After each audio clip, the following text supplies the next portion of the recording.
Continuamos con Saber y Sabor en esta interesante charla que mantengo con mis invitados, donde estamos hablando de la restauración nada menos que de la imagen del Señor del Milagro. ¿Ustedes se imaginan todos los años cuando llega la época del milagro y hay que entronizar las imágenes, lo emocionante que resulta para las personas bajar las imágenes de su gabinete para llevarlas a su trono? Bueno, yo me imagino esta vez bajar las imágenes y realizar ese contacto casi cuerpo a cuerpo para empezar a la restauración. Debe haber sido una emoción muy especial, ¿verdad? Sí. Fue uno de los momentos más, yo no sé si emotivos o con más carga. Venía ya todo muy organizado, estudiado. Néstor Barrios de Buenos Aires y Dolores González Pondal tenían preparado cómo se iba a acondicionar la imagen con las espumas, con todos materiales estables, especiales para conservación. Se habían tomado todas las medidas. Se utilizaban las roldanas que están ubicadas arriba en el camarín. La hermandad, que lo hace con un afecto, un fervor y con muchísima energía física. Estaban los dos, el ingeniero Caro y el ingeniero Larrán, organizando para poder sincronizar todas las fuerzas. Teníamos el Señor ya vendado, la cruz sujeta a las roldanas y una mesa acondicionada especialmente. Perdona, el vendaje, expliquemos, ¿para qué es el vendaje? Para proteger la capa pictórica, para que ningún movimiento o alguna tensión pudiera lastimar el estuco y la madera y la capa pictórica que protege la imagen. Claro. Ese era para evitar cualquier tipo de golpe o roce que pudiera saltar. Y que hubiera tensión también, entonces se cubrió, que no hubiera espacio. Todo eso lo estudiaron en Buenos Aires Néstor Barrio y Dolores, lo ejecutamos en Salta. Una vez organizado esto, ya la hermandad tiene como un código, se dicen algunas palabras.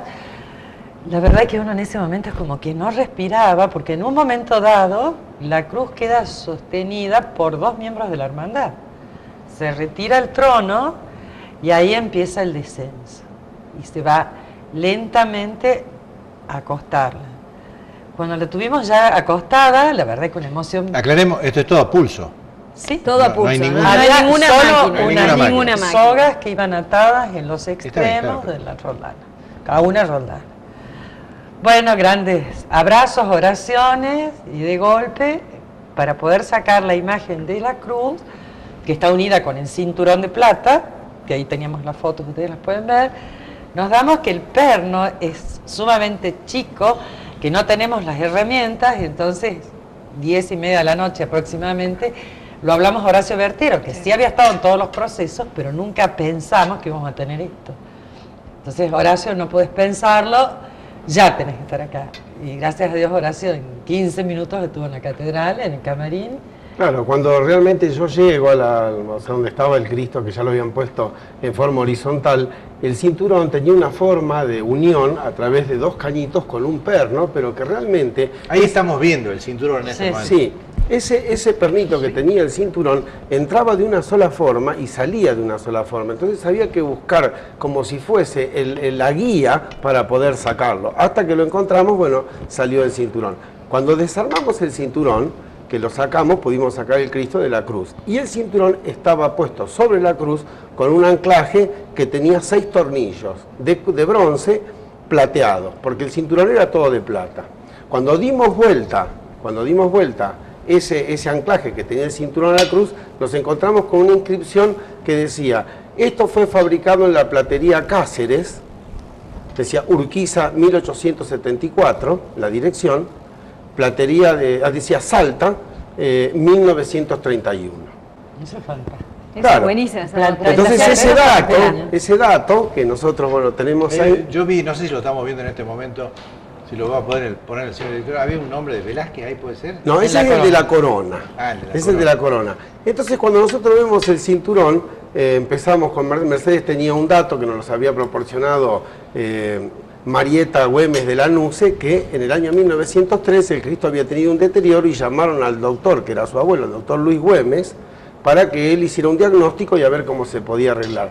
Pero a su vez nos da otro dato, que es el que la donación de ese cinturón lo había hecho una hermana del doctor Güemes, una señora Francisca, eran 2 hermanas que habían donado el cinturón. Güemes de Arias y la otra es Güemes de la Torre. Exactamente. Entonces, ¿qué mejor fuente documental que la de Marieta? Porque realmente para ellos es un sentimiento a su devoción, que no es necesario tener un documento. Eso me parece que es una fuente documental, primera fuente. Entonces, yo digo a Mercedes, evidentemente cuando hacen toda esa platería, o sea, hicieron lo mejor que había en ese momento. Los Cáceres eran 3 plateros que trabajaron más o menos a mediados del siglo XX en Salta, y uno de ellos, Víctor, era un muy buen cincelador, que posiblemente el cinturón no está especificado quién lo hizo. ¿Cuál de los 3? Pero tiene un muy buen cincel, es una, digamos, dentro del repertorio decorativo es barroco, tiene una impronta bien barroca, y sigue una serie de líneas, que cuando nosotros lo vemos decimos, bueno, evidentemente, quien trabajó, nosotros tenemos que respetar la forma de trabajo de esa época. Hoy hay herramientas mucho más modernas, pero nosotros teníamos que volver, era un desafío como volver a utilizar las mismas técnicas para restaurar. A ver, como si fuera hecho en esa época. Exactamente. Sí.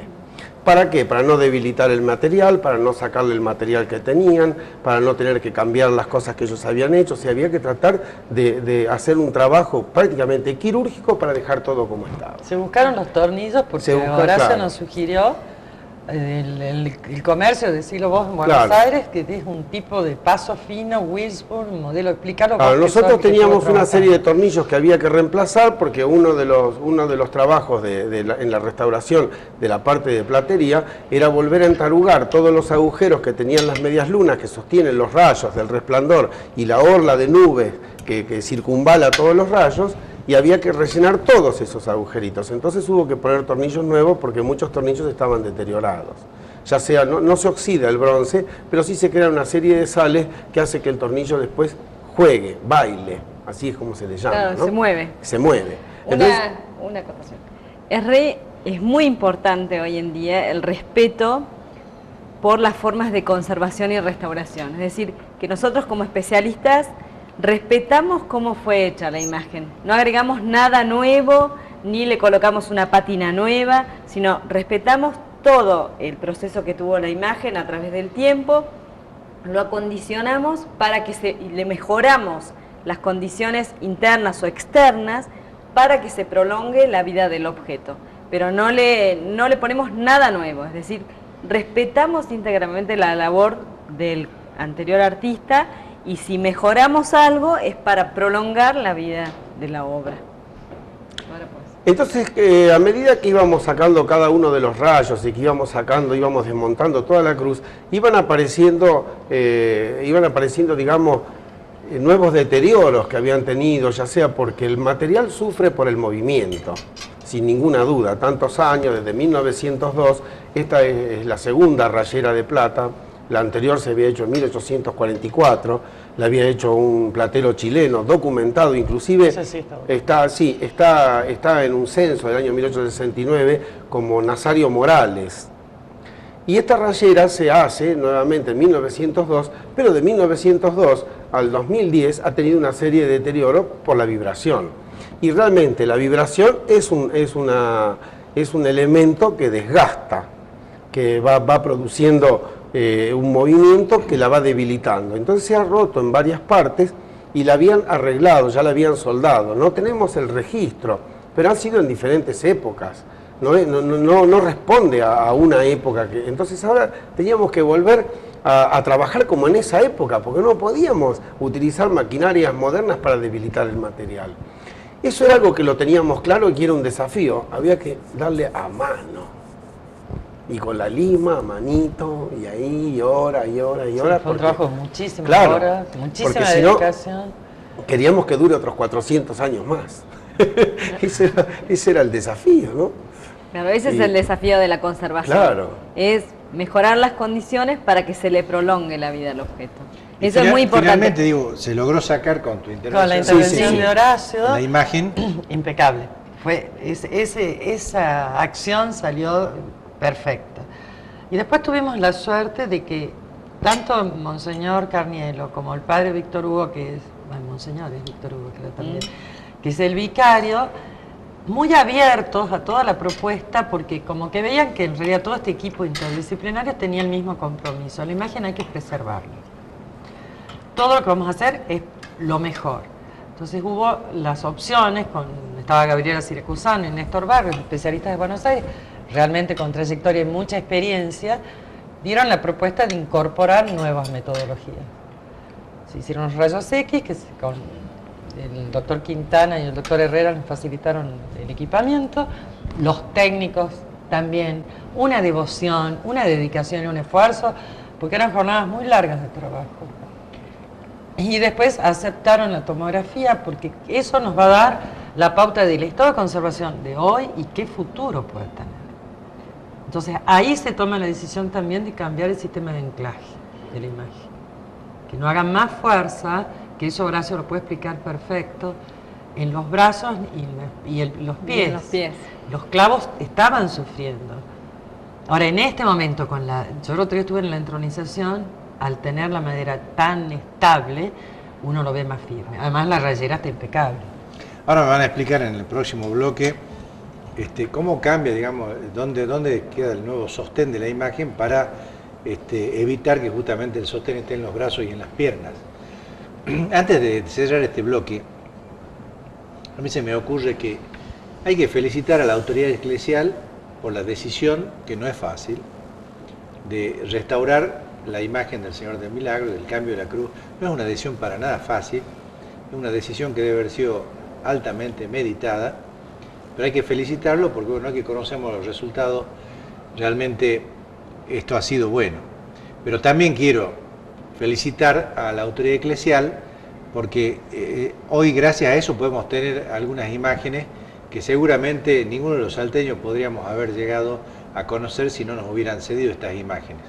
Y van a ver ustedes en el próximo bloque algunas imágenes que son un tanto duras, al menos yo les cuento que cuando la vi por primera vez me impresionaron bastante, como por ejemplo les anticipo una mirada posterior del Señor del Milagro y sin la cruz. No les digo más, quédese en este programa, en el próximo bloque lo vemos. Vamos a la pausa.